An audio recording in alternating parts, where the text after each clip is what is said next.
जानिए ऐसे 5 कौन से कारण हैं जिसके वजह से आपका जीएसटी नंबर कैंसिल हो सकता है। दोस्तों, this is RP Gupta, director of Krishna tax consultancy private limited.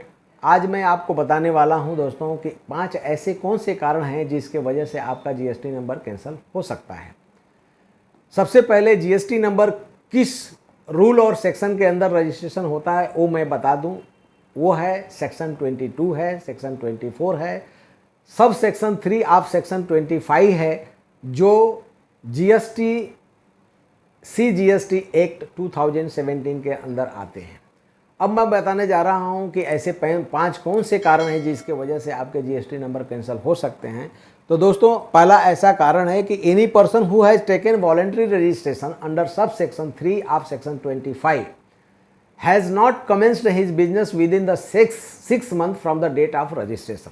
मतलब वो कोई भी आदमी है जो वॉलंटरी रजिस्ट्रेशन लिया हुआ है और अपना बिजनेस जो है 6 महीने तक इंट्रोड्यूस नहीं करता है, कमेंस नहीं करता है, बताता नहीं है, तो उस सिचुएशन में गवर्नमेंट उसका नंबर कैंसिल कर सकती है।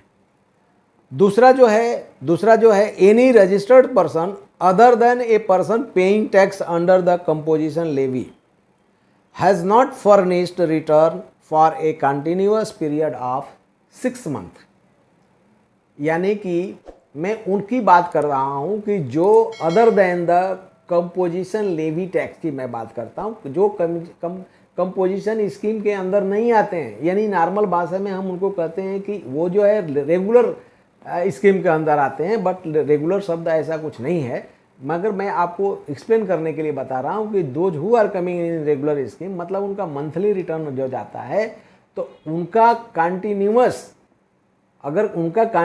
6 मंथ तक रिटर्न नहीं होता है, फर्निश नहीं होता, रिटर्न नहीं जाता है, तो उस सिचुएशन पर उनका नंबर कैंसिल हो सकता है।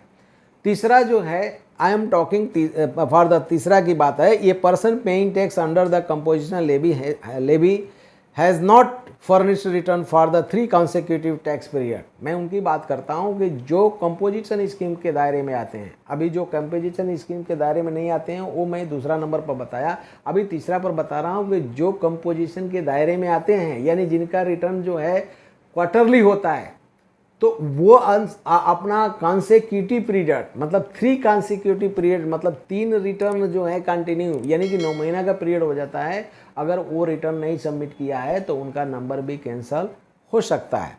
चौथा, ये registered person has contravened such provisions of the act or the rules made there under.